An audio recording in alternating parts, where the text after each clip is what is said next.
The education system was conceived off of the industrial model, and the irony is that it hasn't changed a lot since then. My name is Adnan Jaffrey, and you're tuned in to Hear Me Out.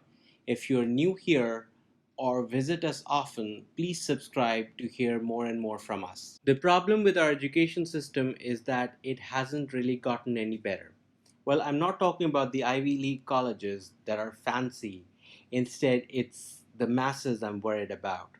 The industrial model has worked for many, many decades. But it's now time to rethink about the education model. The education institutions were structurally designed keeping the industrial model of education in mind. The industries and education system had a lot in common. For instance, the ringing bells, separate facilities, production in batches.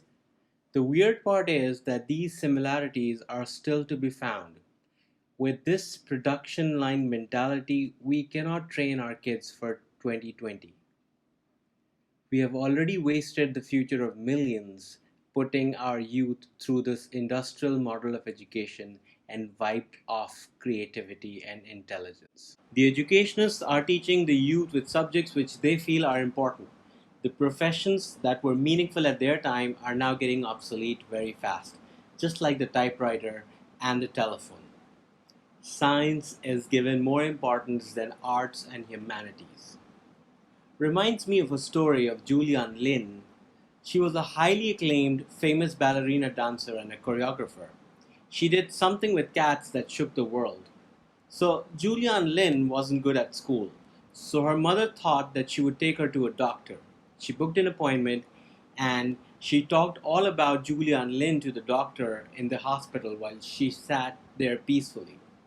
Her mother complained that she wasn't concentrating on her homework and blah blah blah. The doctor, after listening to what her mother had to say, turned to the little girl and said, "You know, I've heard all about from your mother and I wish to speak to her privately. You sit here and we'll be back." As the doctor left with her mother, he turned the radio on which sat on his desk. The doctor asked her mother to just stand at the doorstep and watch her. Julian was up on her feet and dancing to the music. The doctor turned to the mother and said, "She's not sick, she's a dancer." Julian had a wonderful and an exemplary career in dancing and choreography. We live in a society where the gods of education bundle two subject combinations for us to choose from, something like maths and physics, biology and computers. Why can't we pick some crazy combination like calligraphy and computers? Steve Jobs, the founder of Apple, took a calligraphy course which inspired him to introduce fonts to the world. Arts and science are treated not as separate subjects but as separate industries.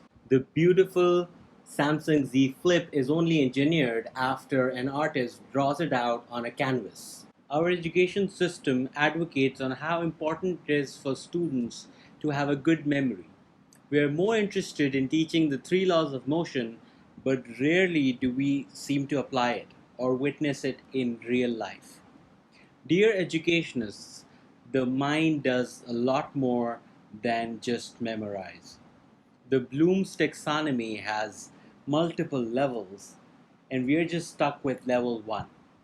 The mind understands, applies, analyzes, evaluates, and creates. The education board seem to forget that. We ask students to speak in English, yet when we speak, we make a laughing stock. There is no bridge between what we teach in colleges and universities and what would the job entail. Having worked in an industrial liaison department for a while, I know there's a major disparity between academics and the industry. The education system needs a paradigm shift immediately because degrees is no longer a guarantee for employment and students are feeling alienated. So that is it from my side. See you in the next one.